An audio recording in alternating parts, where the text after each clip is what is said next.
दूसरी जमात की तालिबा को 5 दिन पहले शंकर नामी शख्स की जानिब से हवस का शिकार बनाने की कोशिश की गई। ये लड़की नीलोफर हॉस्पिटल में ज़ेर इलाज है, जबकि शंकर नामी शख्स हनूज आज़ाद है।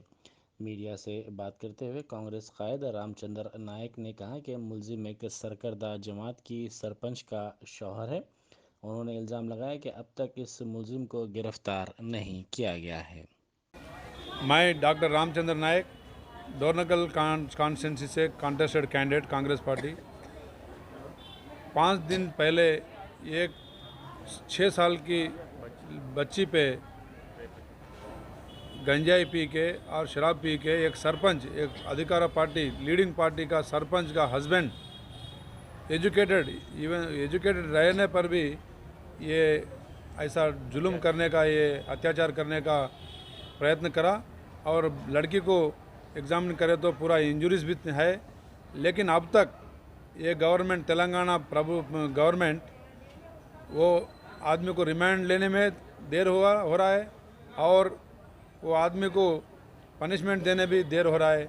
और गवर्नमेंट भी आज गिरिजन समाज में, ये आदिवासी समाज में लड़कियों को जन्म देने के लिए सोच रहे हैं।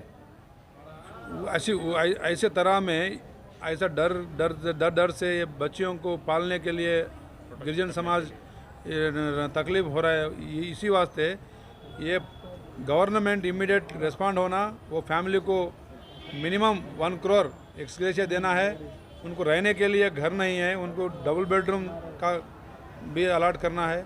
और ऐसे ही वो लड़की का पूरा एजुकेशन कंप्लीट होने तक पूरा रिस्पॉन्सिबिलिटी गवर्नमेंट लेने के लिए हम डिमांड कांग्रेस पार्टी तरफ से वो फैमिली को जस्टिस होने के लिए हम डिमांड कर रहे हैं। कौन सा डिस्ट्रिक्ट थैंक में यू। हुआ सर? कौन सा जिला है? ये केटीआर का मंत्री, ये स्टेट मिनिस्टर और सीएम बनने वाला सीएम बोल रहे हैं। केटीआर का ओन कॉन्स्टिट्यूंसी और केटीआर का रिश्तेदार भी है वो आदमी। इस वास्ते उनको बचाने के लिए, उनको जस्टिस होने के लिए कोशिश कर रहे हैं। लेकिन इधर जो लड़की को नुकसान हुआ, आज उनको कुछ भरोसा देने में गवर्नमेंट पूरा फेलियर हुआ है।